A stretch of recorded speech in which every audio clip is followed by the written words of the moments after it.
todos los millones de células, es donde se relaciona, se almacena el pensamiento, los recuerdos. En la capacidad del ser humano es increíble en su memoria. La memoria se almacena en una capa de células. Y esa memoria es la que me informa a mí continuamente cuando yo estoy haciendo algo, estoy comparando lo que hago con algo que recuerdo. Por eso lo hago siempre de la misma manera. O sea, son dos aprendizajes, ¿no? Y todo eso está en esa corteza. Pero a su vez esa corteza no existiría, la sustancia gris no existiría, si no hubiera una sustancia blanca. Porque recuerden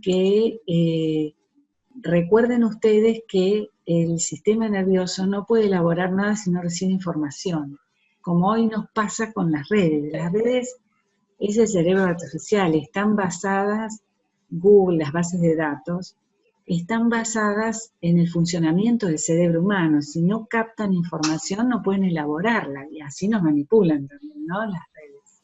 Eso tenemos que ser conscientes de eso, ¿no? Pero bueno, uno hace lo que puede. Pero es esa memoria, o sea, todo lo que yo recibo, si lo recibo varias veces, me queda almacenado, y después me es fuente de información para interpretar los datos que me da el ambiente, y de eso se trata el aprendizaje. La sustancia blanca, entonces, la gris no tiene mielina, y está formada por cuerpos neuronales, por dendritas y prolongaciones que no tienen mielina. La sustancia blanca son axones cubiertos de mielina, por donde viaja la información de un lado al otro. Esa información puede llegar al sistema nervioso, ser aferente, o puede salir con una orden del sistema nervioso y ser eferente. Lo blanco de la sustancia blanca es por la vaina de mielina. Y recuerden, ¿quiénes la forman? Las células de sostén. Recién veíamos la oligodendroglia en el sistema nervioso central y las células de Schwann en el sistema nervioso periférico. Y me sirve para aumentar la velocidad de conducción, o sea que las fibras que viajan mucho, que van a inervar, pónganle los miembros inferiores, tienen vainas de mielina, si no el impulso no llegaría más. Muchas enfermedades, como el ELA, por ejemplo, como la esclerosis múltiple, se produce porque se altera esa vaina de mielina. Entonces las personas van quedando discapacitadas. Esta es la constitución, esto es a título de información, no para que la sepan tal cual está, de esa corteza. Así están formadas por neuronas que yo les decía, no todas son iguales. Cuando uno muestra una neurona generalmente es la piramidal, que es esta, pero algunas neuronas no son piramidales. Pero estas que son las neuronas clásicas motoras, que llevan la información motora, es la que más vemos en los dibujos, que tienen un cuerpo romboidal, por eso se llaman piramidales, y tienen axones larguísimos.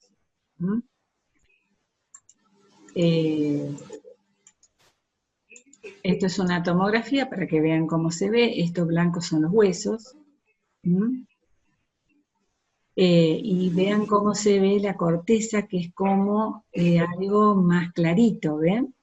Esa sería un poco la corteza cerebral. Estos son diferentes cortes, y esto que ven negrito acá son los ventrículos cerebrales que tienen líquido, que es el líquido cefalorraquídeo. Esto es hueso, de un corte más superficial. El cerebro entonces tiene todos los lóbulos que ya dijimos, el frontal, anterosuperior, dos parietales, que está a los lados, el occipital, que es posterior, temporal lateral, y el lóbulo de la ínsula, que está profundo. Las fisuras, la longitudinal, que me separa los hemisferios cerebrales, el surco central, el parietal y el frontal, esto para que puedan estudiar, ¿no? Y la lateral, que separa el temporal del frontal y el parieto occipital del parietal y el occipital. La sustancia gris, la corteza. Sustancia gris hay también en la profundidad del cerebro, los ganglios de la base, por ejemplo, que tienen estos nombres raros, están bien profundos. Y la sustancia blanca, que son fibras con mielina. Eso es para que es un resumen de lo que ya dijimos, las áreas funcionales, y acá sí vemos qué función tiene cada uno. Vemos acá el lóbulo frontal, dijimos que tenía sobre todo lo motor. Este está protegido por el hueso frontal, es un lóbulo único que está acá en la frente. Por eso dice la persona muy inteligente tiene frente amplia. Los pelados también, pero bueno. El lóbulo frontal tiene un surco que lo separa del parietal.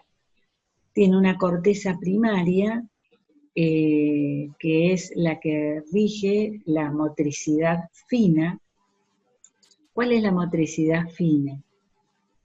El movimiento de los dedos, el tomar los objetos, el agarrar, el movimiento de esta pinza, que la única mamífero que lo hace es el ser humano, y es la función por donde entra.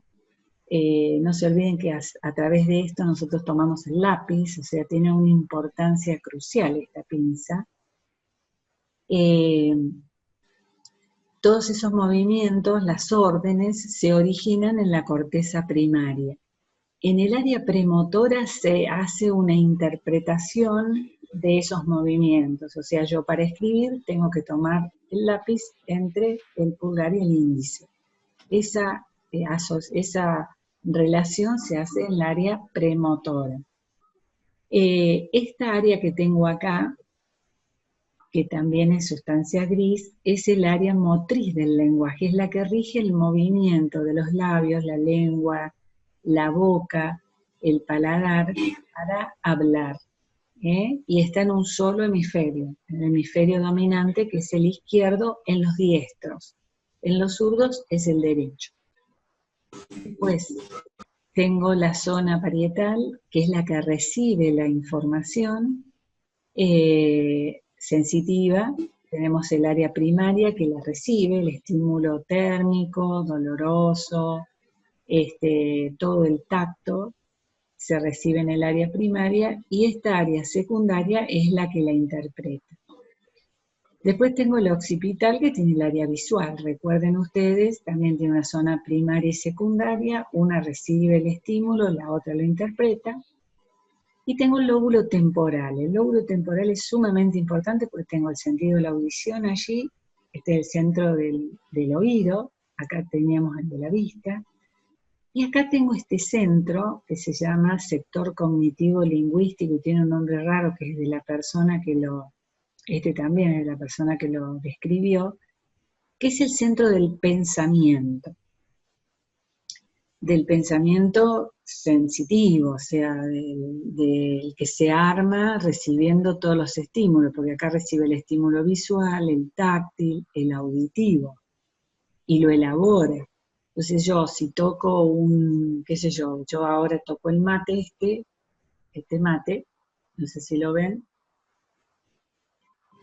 el mate, yo sé que es un mate sin mirarlo, porque, y si lo miro más todavía, todos los sentidos me están informando, se integran acá, que esto es un mate. Porque pues se integra toda la información que viene, que es de madera, que tiene una bombilla, que si yo lo chupo tengo el gusto, todas las sensaciones se integran acá y me dan esa información, y así yo pienso que eso es un mate. No sé si se entiende. Este también está en el hemisferio dominante.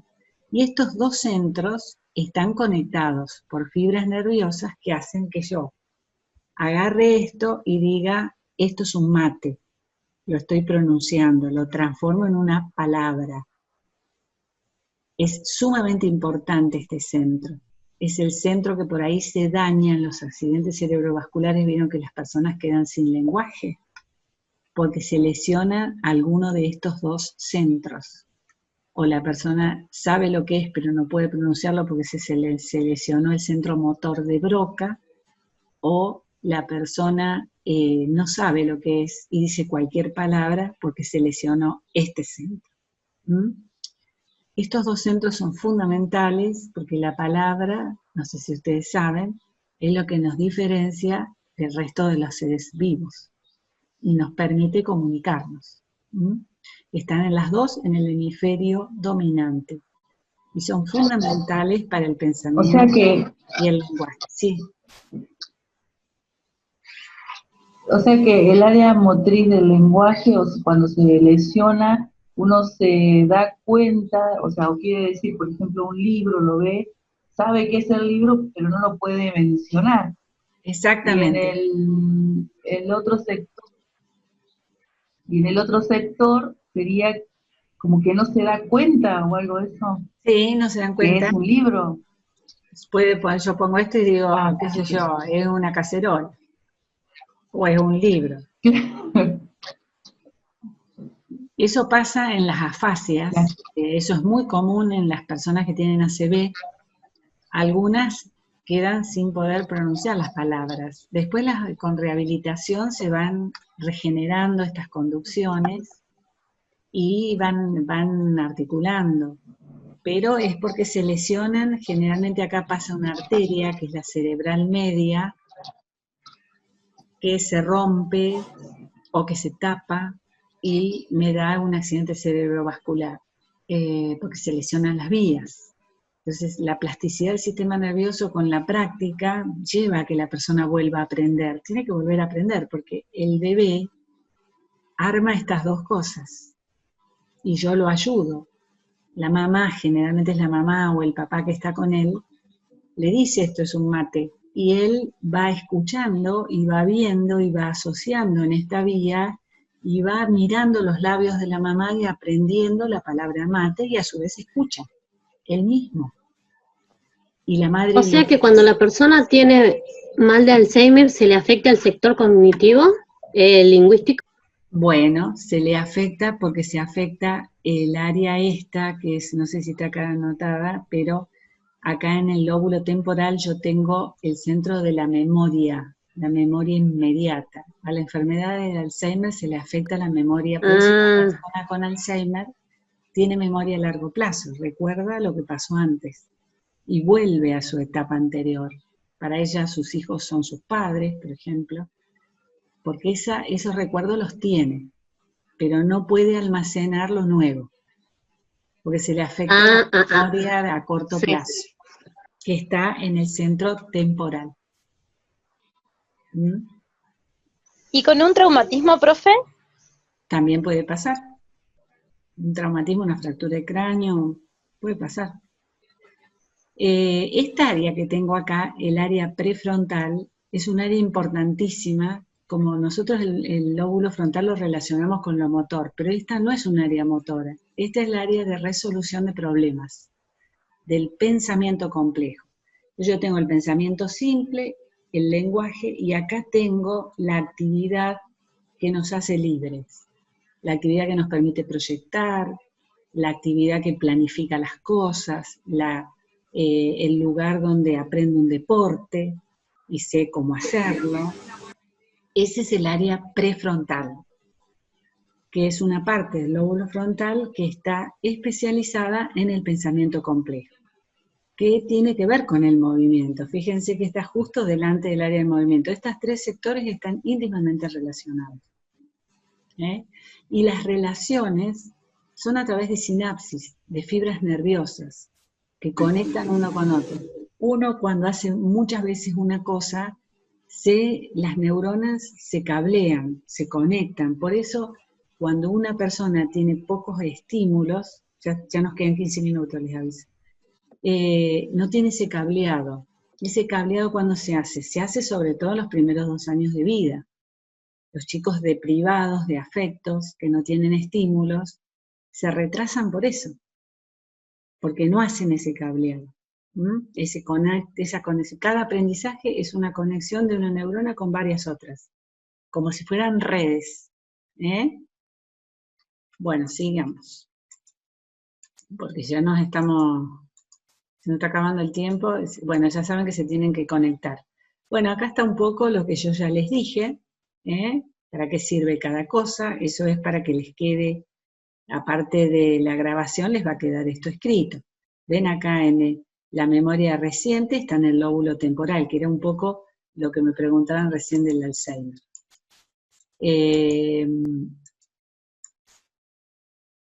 Bueno, esta es el área motora, de nuevo, está descrito lo que les dije. Tienen la corteza primaria, que controla el movimiento de los cuerpos, del índice y del pulgar, o sea, la motricidad fina. La corteza premotora, ubicada por delante de la corteza motora, se acumula el conocimiento para controlar los movimientos aprendidos. Por ejemplo, el deporte. El área de Broca, los movimientos de la laringe y de la boca para el lenguaje. El área sensitiva en el lóbulo parietal, que es la que recibe los impulsos, las sensaciones, las distintas sensaciones somestésicas, que son de tacto, de presión, de temperatura, de dolor. En el lóbulo parietal también tenemos primaria, que es la que distingue las sensaciones, la secundaria, las que las interpretan. Más o menos como ya les decía.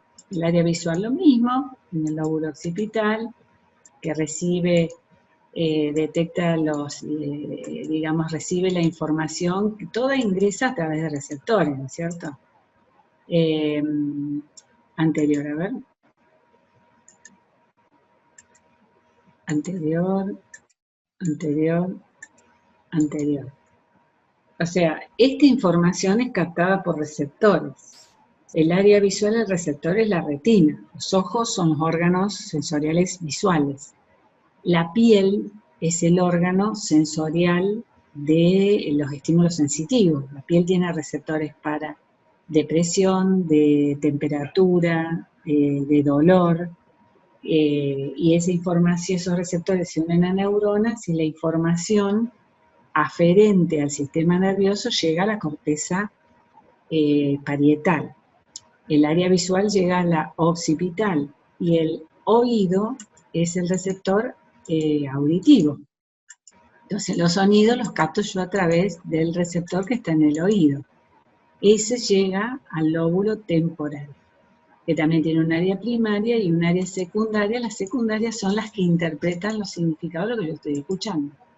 El pensamiento, entonces, depende del área de Wernicke, que es el área de integración sensitiva. Ya sabíamos a dónde se ubicaba, ¿no? En el punto de contacto entre el temporal, el parietal y el occipital, desarrollado en un hemisferio dominante, y interpreta el significado final de la información sensitiva como los significados de oraciones y pensamientos, que se oigan, lean, palpen o generen en el propio encéfalo. Su destrucción produce la capacidad del pensamiento. El área prefrontal, que ocupa el lóbulo frontal, resolución de problemas, elaboración del pensamiento y proyecciones. Acá vemos de nuevo otro dibujo mostrando las áreas con el cuerpo calloso, que acuérdense conecta un hemisferio con el otro. Acá vemos el diencéfalo con el tálamo, el hipotálamo y la hipófisis, el cerebelo, y acá tengo el tronco cerebral, con la protuberancia y el bulbo.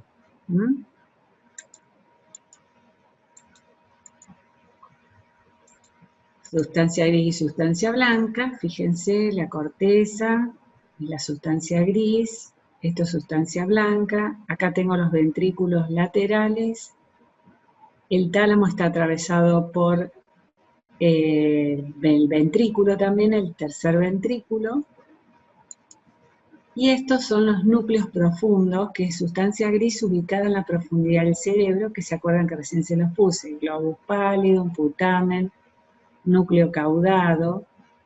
¿Para qué sirven esos núcleos? Bueno, así como el cerebro, el lóbulo frontal, procesa es el que envía la orden de la motricidad fina, estos núcleos se ocupan de la motricidad gruesa, ¿no? Por ejemplo, la enfermedad de Parkinson se debe a una alteración de estos núcleos de la base, por eso el parkinsoniano suele tener problemas en la marcha, es una persona que por ahí sale corriendo y no puede detenerse, tiene rigidez, porque están afectados el cono abierto.